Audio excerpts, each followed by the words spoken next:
What's up agents, Epic Slayers here. Today I want to talk about monetization in the Division 2 following a new job role that's come up on the Ubisoft website titled Monetization Designer. Should we be worried about monetization in the Division 2? Should we be worried about EA type practices in the Division 2? Let me know what your thoughts are in the comment section below and let's get to it. I want to start off by answering the question, should we be worried about monetization in the Division 2 with a resounding no. And there's a couple of reasons for that.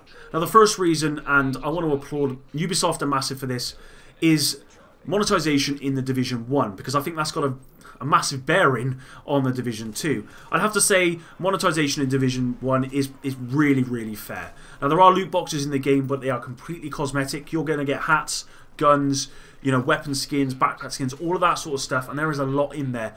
But it's pretty fair because it doesn't take very long for you to get the currency needed in order to open up one of those loot boxes. I would say roughly 1 to 2 hours of PvP, maybe less, and you'll get enough currency in order to open up a loot box and get a vanity item. Now there are other games that implement a similar system, as in a cosmetic only loot box system, for example Destiny 2.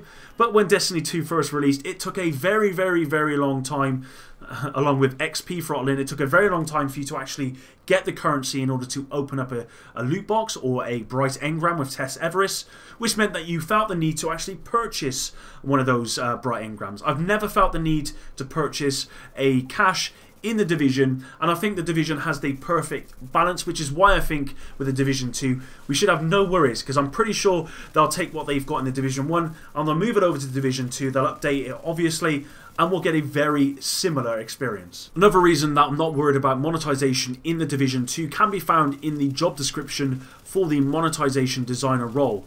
Now I appreciate the job description is effectively a sales pitch to someone who needs that job or wants that job, but ultimately it gives you an insight into what they expect out of their employee and what their intentions are with that particular role.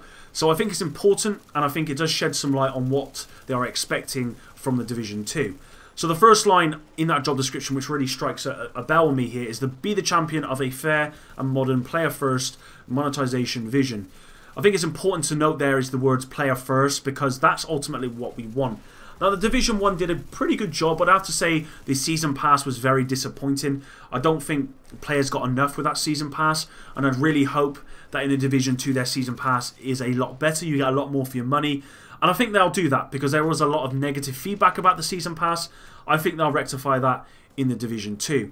The next line that I think is worth pointing out here says, fostering a culture of open and honest feedback. In the Division, we've had State of the Game for a number of years, and no other developer does that.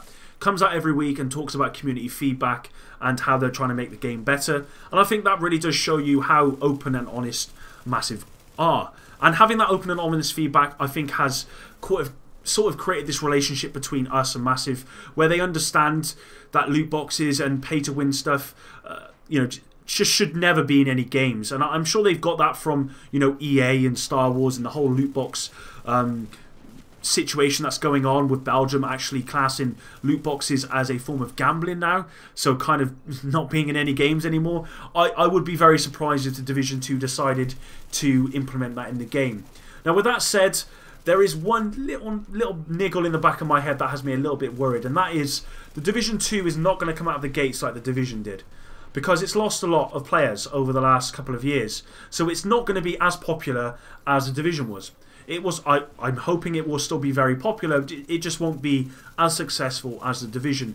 So part of me is hoping that with that in mind, Ubisoft and Massive, or whoever makes these decisions, doesn't decide to think, well, should we just implement a system where we get lots of money because we know the game isn't going to be as popular as the Division was. I'd hope not, and I don't think they'll do that, because I really think it will be a waste of everyone's time. But yeah, we'll just have to wait and see. As I said, guys, leave your comments in the comment section below. Let me know what you guys think of monetization in the Division 2.